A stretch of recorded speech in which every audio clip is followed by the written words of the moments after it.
So the title of the talk today is When God Seems Distant. And when Rich emailed me a long time ago, actually, and he talked about the theme of the year being when life gives you lemons, I'd never heard of that. Now, I like to think I'm quite down with it with the young people, and I'd never heard of that. And I was like, what does that even mean? So I had to Google it. Thank goodness for Google. And I understood what it meant. When life is really tough, it's about going and making something good about it and just not letting it get you down. And this particular topic, when God seems distant, I think that's a really clever title because God is never distant, actually. He only seems distant. God is always close to us, and he will never leave us. When I was really small, between the ages of 3 and 6, I had 5 eye operations, in quite quick succession. I don't remember a lot about that. It wasn't particularly traumatic. But I do remember when my mum used to go home at the end of the day, she would speak Joshua 1 verse 9 over me. It says, "The Lord is always with you wherever you go." And that has just got me all funny then. But it just has stayed with me, and it means so much. And God is always with you. So that's why sometimes when God seems distant, we have to remember God isn't distant. And we have to start to go through whatever our minds and whatever we've been taught to help us get through that. Because God wants to be close to us. He wants relationship with you. And so I was given the character of Elijah to talk about tonight, and I thought I knew the Bible quite well. I'm not a particularly sort of biblical scholar, but I preach from time to time, so I'm getting to know the Bible a bit. So I thought I knew Elijah really well. And at our little community group last week, I preached last week at our church on Nehemiah, and I was doing this one tonight, and I said to them, well, you can choose. You can do, I can do Nehemiah or Ezekiel. And they went, "Oh, is Ezekiel the one about the dry bones? Yes, please." And I was like, "Oh, I don't actually mean Ezekiel, I mean Elijah." I just got the E's confused. Because I do know a little bit about Ezekiel, but I had done all the research, fortunately, about the right one, which was Elijah.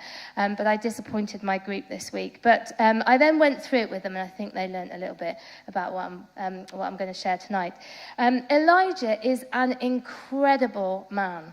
I never realised how incredible he was. I knew a little bit about it, and I'm going to give you a whistle-stop tour through the things that happened to Elijah up to the point that I just want to... I'm going to just draw 3 key parts that can help us not feel so distant from God. So Elijah... back in 1 Kings, and I'm not entirely sure of the time. I forgot to check that out of those historians, so many apologies if you want to know exactly when it was, but don't know that yet. But he was a prophet, and the first thing he does, he comes sort of into play in 1 Kings, and he predicts there's going to be a big drought. There is an incredibly nasty king called King Ahab, and he is married to Jezebel. You may have heard of that. Sometimes people call each other a nasty name and say that they're a Jezebel, and that's because Jezebel in the Bible is not a very nice person, which is why some people refer to you may never have heard it, but I have. But anyway, things are not going well back in Elijah's day, so he predicts a drought, but then obviously the king wants to kill him, and so Elijah has to go and hide for a while. The period of the drought is going to be about 3.5 years. They didn't necessarily know that at the time, but all this happens over a period of about 3.5 years. So Elijah predicts the drought, and then he goes and God tells him to go and live by a brook, a small stream, and he is fed by ravens. Every day he gets a meal but delivered to him, like Domino's, by ravens, which I just think is like miracle number 1. That's amazing. And he has the water that he needs by the brook. But soon the brook dries up, and so Elijah has to move on, and he goes and finds this widow, and the widow's about to, because there's no water around, nothing's growing, she's about to go and use her last oil and last flour to make the last loaf of bread before her and her son die. And Elijah comes along and says, can you make me some bread? And she tells her the story. And then he says to her, if you do this for me, my God will make sure that the oil and flour never run out. And that's exactly what happens. Elijah ends up living with them. A massive miracle. Every day they've got enough oil and flour to make the bread for the food that they need. Sadly, a little while after, the widow's son dies. And the widow gets proper cross about this and upset with Elijah because she thinks that somehow Elijah living with her has brought some bad fortune. But Elijah just sorts it all out, brings her son back to life, and as another incredible miracle, which I never knew that just happened. And so Elijah then decides, well, God tells him that now it's time to come out of hiding. This has happened over 3.5 years. And now it's time to tell the king Ahab the drought is over. So he comes out of hiding. But the first thing, which is the story that I did remember quite well, is he gets Ahab and all the prophets of a God called Baal, which isn't the God that we worship. And he first of all challenges them to a barbecue off. Not a bake-off, but a barbecue off. And he gets them to pick 2 massive cows, and they set up an altar, and they're going to... he challenges them and says, may your gods bring down fire and cook this meat. And they're all praying to their gods and try and get their meat cooked, and nothing's happening. And Elijah's being proper cheeky right now, because he's saying, what, is your God on the toilet? It actually says that kind of thing in the Bible. It's just like, where are they? They're not coming. They're not listening to you. And nothing happens. And then Elijah is really confident at this point, and he completely soaks his wood altar. Where they got the water from, I'm not entirely sure, because it was a drought. But anyways, completely soaked it, not once, but not twice, but 3 times. So it was just, it is wet, absolutely wet. And then God comes, shows up, and barbecues the beef, and they've all got nice barbecue burgers. And but Elijah doesn't stop there. He then those prophets, I was going to say poor prophets, but they weren't really. They were worshipping the wrong God. He then goes and murders them all because they were false prophets. Their gods cannot do what his God can. And then he tells King Ahab, the rain is coming, go and have a nice meal, and when you've finished, you get back to where you'll come from, because the rain will be here. And this is where I'm going to pick up a little bit just to read this little section. So can I have the first 1 Kings 18 up? Is that okay? So it says, then Elijah said to Ahab, go get something to eat and drink, for I hear a mighty rainstorm coming. So Ahab went to eat and drink, but Elijah climbed to the top of Mount Carmel and bowed low to the ground and prayed with his face between his knees. Now I'm just going to stop here, because this is quite a funny picture, and I am going to do this because you might remember it, this random woman sort of doing this position, but I'll face you because that's slightly better for me.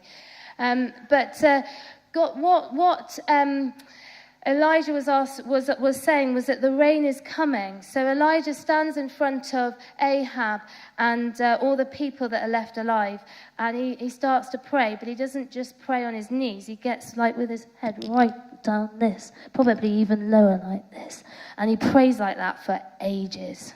Absolutely ages. Now, if we could go to the next bit, I've got a reason why I think he did that. Then he said to his servant, go and look out towards the sea. The servant went and looked, then returned to Elijah and said, I didn't see anything. 7 times Elijah told him to go and look. Now, I think that Elijah was just so focused on God that he knew that it was going to be a bit of a battle. So he didn't want to be looking in people's faces when the servant kept coming back going, there's nothing there. And Elijah sends him again. Because if he looked in people's faces, he would begin to see their doubt, perhaps their ridicule, and he's going to have to face them, and perhaps his faith would begin to waver. So if he's sort of praying right down here and he can't see anybody and he's praying hard, then he's just saying, go again, because he was so expectant that the rain was going to come. Now, this is my first point that I've drawn from the passage, is that in our situations, a lot of the time, and it could be anything that we're really asking God for. Maybe he seems distant right now. Maybe you need a breakthrough in your relationships with your family or with your friends. Maybe you need breakthrough in your exams right now. Whatever it is that you're really crying out to God for, everything starts with nothing. And you have to start to believe and trust God. And what Lydia said about knowing that God can really step in and he's a powerful God is so true. Nothing is impossible with God. Nothing. God's got this. So whatever your situation is, you might not be praying for rain like Elijah was, but you're praying for something. Could be praying for a friend to come to know him. Could be praying for someone to be made well. My thing, which I genuinely thought was impossible, was my little boy to be potty trained. I really was praying a few months ago about, God, this is impossible. He just seems to love being wet all the time and not using the toilet. But actually, I wasn't quite doing this about it, but I was like, come on, God, he can do this. We've got this, God. But nothing was happening, nothing. And this is where you need to pray. When God seems distant and nothing is happening, pray. Pray like Elijah did. And if you are getting tired, get others to pray and stand with you. That's why things at these events, you can gather people together and say, we're going to pray and we're going to stand with you. Then what happens? Can we have the next bit? Is that right? Keep on your toes. Finally, the seventh time, his servant told him, I saw a little cloud about the size of a man's hand rising from the sea. Then Elijah shouted, hurry to Ahab and tell him, climb into your chariot and go back home. If you don't hurry, the rain will stop you. Now, we haven't seen the rain yet. But what the servant comes back is with I can see something, but it's a cloud and it's that big. Now, this is when Elijah's faith begins to rise. There's now no longer nothing, but what has arrived is very small. And I know I'm like this, but when something begins to happen and it's not as big as I expected it to be, it's only this is one little wee on the toilet, God, and he's wet his pants again. This is just such a small little breakthrough. Sorry, it sounds really awful. But that's what I was praying for. But we sometimes expect God to kind of just do it straight away. But actually God's saying, no, you need faith. You need to believe. And this is when sometimes the enemy can come in and go, that's what you've been praying for. That's it. The person you've been praying for to get better has just responded well to one small little drug, but they're still not well. Or you've got done well in one little exam, and it starts to sort of peter out and think, was that it? But I can tell you, Movement and Rich and Ruth and the team will say, started with nothing. And then it became something, but it wasn't massive. There weren't loads of people, and it wasn't as big as it is now. But actually, if they'd perhaps stopped when perhaps the first one or two, I think the first one or two were very good actually, but you know, those times when they were smaller, because they have been smaller, and actually, if they'd stopped then, we wouldn't be here tonight. And God wouldn't be able to bless you and speak to you the way that he wants tonight. So it's when those small things that seem insignificant happen, is to pray more. Because what does Elijah do? He lets his faith build. And he says to Ahab, go, the rain is coming. Get back home or you're going to get wet. And as I was driving here, a massive rainstorm was happening. I could feel it brewing all day, but it hadn't rained. And then suddenly it was pelting my car as I was trying to drive. And I was like, this is the sign. The rain is coming. You've just got to believe it. Nothing is impossible with God. You might be in a nothing phase where nothing is happening for you at the moment, but you've got to pray and keep your faith firm, because something will happen. And when it happens, let those clouds build, because the rain is coming. And then just the last bit, if I could have. And soon the sky was black with clouds. A heavy wind brought a terrific rainstorm, and Ahab left quickly for Jezreel. And the next bit, if I can. Then the Lord gave special strength to Elijah. He tucked his cloak into his belt and ran ahead of Ahab's chariot all the way to the entrance of Jezreel. Now, that is, you could have just sort of gone, well, that's interesting. This is quite incredible, right? He literally, they wore sort of dresses, so girls, you'll understand this. He literally kind of picked up his dress, tucked it into his knickers, pants, and then pegged it all the way to Jezreel and beat the chariots that the king were in back to Jezreel, so he could be there and go, here it is. My God has come through. The drought is over. Here it is.